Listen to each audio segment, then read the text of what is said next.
हजरत सैयदना उमर फारूक, सब बोलिए रदी अल्लाह ताला। हजरत उमर फारूक रदी अल्लाह ताला का मुबारक ज़माना है।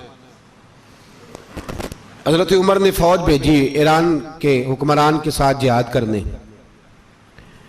ईरान के बादशाह ने 2 ईसाई जासूस भेजे, कहने लगा जरा पता तो करो मुसलमानों का रात का तरीका क्या है, मैं साफ बंदी कराता हूं। वो सारी रात साफ बंदी कराता रहा। 2 जासूस आए मुसलमानों की मालूमात करने। मालूमात करके जब वापस गए तो हजरत उमर फारूक रदी अल्लाह ताला अन्हु के सिपाहियों को देखा, गौर से पलटे तो बादशाह कहने लगा क्या हाल देख के आए हो? कहने लगा सारे मुसल्ले पे बैठे हुए, जितने घंटे हम वहां रहे हैं मुजाहिदीन मुसल्ले पे रहे, यूं लगता है जैसे उनका दुनियादारी से कोई ताल्लुक। और कहने लगे बादशाह कोई ऐसी ताकत है जिसको वो बुला रहे थे, कोई ऐसी कुव्वत है जिसको वो पुकार रहे थे। हमें भी वहां खड़े होकर महसूस होता था कि हाँ कोई है जो आ जाएगा इनकी मदद के लिए, कोई है जो पहुंचेगा इनकी मदद करेगा। ईरान का बादशाह कहने लगा मुझे समझ आ गई है, वो जिस्म की ताकत से ही नहीं लड़ते, वो कोई गैबी ताकत है जिससे वो लड़ते हैं। भाई वो गैबी ताकत भी तो हमारे पास हमने नाराज कर लिया ना, वो भी तो नहीं ना, मस्जिद का रुख भी तो कोई नहीं। और मैंने पिछले जुमे भी कहा था, फिर कहता हूं, वहन हो गया उम्मत को। नबी पाक ने फरमाया उम्मत को वो क्या है, दुनिया से मोहब्बत हो गई है, मौत से कराहत हो गई है, वहन है। सहाबाए किराम को मौत से बड़ा प्यार था, मौत से बड़ी मोहब्बत कर। हमारी तरह नहीं, वो कहते थे मरेंगे तो मनो मट्टी, तो वहां ठीक है, अजाबे कब्र हक है। लेकिन मैं कहा करता हूं सालों के बाद जो परदेश से मां के पास आए, मां उसे अजाब नहीं देती, उसका माथा चूमा करती है। और भाई जो रब करीम की बारगाह में जाएगा, तेरा क्या ख्याल है, गल सड़ जाएगा? मदीने वाले हबीब ने फरमाया कब्रुल मोमिन रौज़तुम मिन रियाज़िल जन्नह, फरमाया मेरा मोमिन जब कब्र में जाता है तो अल्लाह जन्नत के सारे दरवाजे खोल देता है, वो तो अल्लाह की रहमत में पहुंचता है। कौन कहता है मोमिन मर गए, वो तो कैद से छूटे अपने घर गए।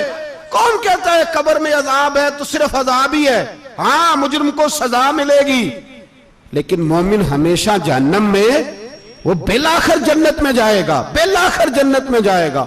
और किसी दरवेश ने बात की, वो करके चले गए, बर कमाल ही कर गए, कहने लगे दोज़ख में मैं तो क्या, मेरा साया ना जाएगा, क्योंकि रसूल पाक से देखा ना जाएगा। नबी पाक सैयद आलम अलैहिस्सलाम के गुलाम तो देखो ना, सारी जिंदगी उमर फारूक, बुखारी पढ़ो तो सही, सारी जिंदगी उम्र हर नमाज के बाद कहते थे अल्लाह मरजुकना शहादत फी सबीलिक, अल्लाह बिस्तरे पे मौत ना देना, मौत मुझे शहादत की देना। हजरत सैयदना मौला अली शेर खुदा करम अल्लाह ताला वजहुल करीम सारी जिंदगी कहते रहे अल्लाह अली ने मैदान में उम्र गुजारी है, इसे शहादत की मौत अता फरमा। ओ भाई ये तो शहादतें मांगने वाले। हजरत इमाम हुसैन मैदान करबला में खड़े थे, शिमर कहने लगा हुसैन तेरी चारों जानिब मौत है, तो आप फरमाने लगे तुझे अभी हमारा पता ही नहीं, मौत से तो हमारा प्यार चलता है। और फरमाया ये शहादत तो हमारा पीछा करती है, पहुंच जाती है जहां हम होते हैं, मौत से डरा रहा है। मुसलमान का मरने को दिल नहीं करता, वरना वो इतनी बड़ी कोठी में कौन रहेगा। मरने को दिल इसलिए नहीं करता कि वो जो 6 करोड़ 10 करोड़ डॉलर लूट के रखे, मर गए तो खाएगा कौन। वो फकीर फाका मस्त थे, उनका घर ही कोई नहीं था, उनके बैंक बैलेंस ही कोई नहीं थे। वो कहते थे घर हमारा है वो जो हमारे रब ने तैयार किया हुआ है, हमारा बैंक बैलेंस है वो जो हमें जन्नत में जाके मिलेगा। उनका तो ये खाता ही कोई नहीं था, इसलिए वो शहादत की। हजरत उमर बिन जमू रदी अल्लाह ताला अन्हु मैदाने ओहद में 4 बेटे लेके आए। कितने बेटे बोल के बताए? 4 बेटे लेके उमर बिन जमू आए, और खुद एक टांग से लंगड़े से आप ही हैं, टांग छोटी है। हुजूर के सामने खड़े हुए कहा महबूबा मेरे 4 ही थे, मैं 4 ही ले आया हूं, कबूल कर ले। तो हुजूर ने फरमाया तू क्यों तलवार ओढ़े आया है, ये तूने क्यों गले में असला डाला हुआ है? कहा यार रसूलल्लाह मैंने भी तो जाना है ना। तो हुजूर ने फरमाया 4 बेटे जो हैं। तो हजरत उमर बिन जमू ने बात की, सहाबा कहते हैं हम लबों से मुस्कुरा रहे थे, आंखों से रो रहे थे, क्या अजीब अंदाज है। हुजूर ने फरमाया उमर 4 बेटे जो आ गए तो तू रहने दे। तो हजरत उमर रो पड़े, कहने लगे महबूबा क्या लंगड़े जन्नत में नहीं जाएंगे? क्या हुजूर मैं लंगड़ा हूं तो मेरे लिए जन्नत कोई नहीं? मेरे हबीब पाक सैयद आलम सल्लल्लाहु अलैहि वसल्लम ने फरमाया अमर तो जरूर जन्नत में जाएगा। कहा महबूबा फिर बच्चे बाद में जाएंगे, मैं पहले मैदान में जाऊंगा। एक बीबी 4 बेटे लेके आई उहद में।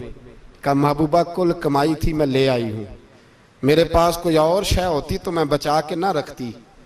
बेटे दे के ना हाजिरी लगवा के तो वापस दरवाजे पे ले गई। तो हजरत सैयदना अब्दुल्लाह इब्न उमर फरमाते हैं बीबी बोल रही थी तो मेरा जज्बा जिहाद बढ़ रहा था। अपने बेटों को कहने लगी मैं तुम्हें हुजूर के पास छोड़ के जा रही हूं, जब तुम मैदान में गिरोगे तो मैं तुम्हें देखने आऊंगी, देखना तुम्हारी पुश्त पे कोई जख्म नजर ना आए। जितने तीर खाने हुए सीने पे खाना, जितने तलवारों के नेजों के जख्म बर्दाश्त करने हुए यहां खाना, पुश्त पे जख्म नजर ना आए। हजरत अब्दुल्लाह इब्न उमर फरमाते हो बीबी की गुफ्तगू मेरा जज्बा जिहाद बढ़ा रही थी। एक बीबी 3 साल का 4 साल का बेटा लिए रो रही है, ओहद का दिन है। सहेलियां पूछती हैं तू क्यों रोती है?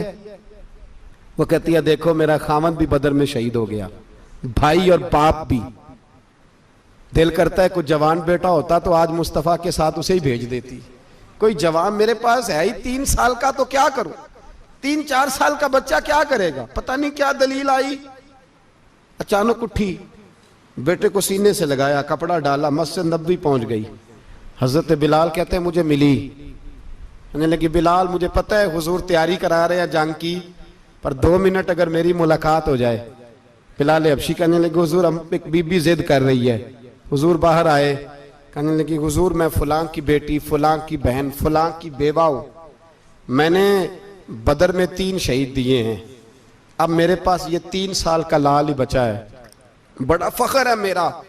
लोग मुझे शहीद की बेवा, शहीद की बेटी, शहीद की बहन करते, दिल करता है शहीद की अम्मा भी कहीं जाऊं तो मेरा बेटा ले लें। सैयदना बिलाल कहते हैं हुजूर मुस्कुराए, कहने लगे ये 3 साल का नौनिहाल क्या करेगा? कहते हैं अम्मा का अजीब जज्बा है। कहने लगी महबूबा सुना है असला भी थोड़ा ही है, ढालें ज्यादा कोई नहीं, मेरा बेटा साथ रख लें, जब आपकी तरफ कोई तीर आया ना तो मेरा बेटा ढाल के तो इसको ढाल बना के आगे कर देना। महबूबा ढाल तो बानी सकता है ना। हजरत बिलाल फरमाते हैं मुस्तफ़ा करीम ने फरमाया जा मैंने कबूल किया, कयामत के दिन बेटा घर ले जा, जब तेरा नाम पुकारा जाएगा तो शहीद की अम्मा कह के पुकारा जाएगा, जा तू घर ले जा। कहते हैं चलते चलते एक गरीबनी और आ गई, इतनी सी अट्टी बान की, इतनी सी। बिलाल हुजूर से मुलाकात हो जाएगी, नबी पाक आ गए तो कहा महबूबा ये गलबा इस्लाम में मेरा भी हिस्सा डाल ले। हुजूर ने फरमाया ये क्या है? कहने लगे हुजूर खामद फौत हो गया, औलाद अल्लाह ने बेनियाजी से दी नहीं, सवेरे चरखा काट के रिज़्क़े हलाल खाती हूं, मेरे पास ना ये इतना सा बान है, एक घोड़े की लगाम बन जाएगी, महबूबा हिस्सा तो डाल जाएगा ना दीन के लिए, मेरी कबूलियत हो जाएगी। मेरे हबीब ने हाथ उठाए और दुआ मांगी, कहे अल्लाह जितना तू मैदान के मुजाहिदों को अजर अता फरमाए उतना इस गरीबनी को भी अता फरमाना, उतना इसे भी देना। भाई ये जज्बे थे, ये रंग था उम्मत मुस्लिमा का, इसलिए काफिर घर में बैठ के कांपा करता था। अब उसे पता है ये एसी वाली कार से नहीं निकल सकते, उसे पता है कि हमने इन्हें बोतल पे लगा दिया है, अब ये पेप्सी मरिंडा और ये पी के खाने के साथ तो ये मस्त रहते हैं, अब ये नहीं निकल सकते घर से, हमने इन्हें उन चीजों पे लगाया है जो इनके वजूद को खोखला कर रही, अब कैसे मैदान में निकलेंगे? वो इसलिए नहीं डरता कि वो तेरी आसाइशों, तेरी जिंदगी में आने वाली सहूलतों से आशना है। मौत बिस्तर पे भी आ जाती है, लेकिन जिसको मैदान में आती है वो सारी जिंदगी जिंदा रहता है, वो सारी जिंदगी जिंदा रहता है। भाई मरना तो है, लेकिन अगर जिंदगी दीन के काम आएगी तो अमर हो जाओगे, बच जाओगे।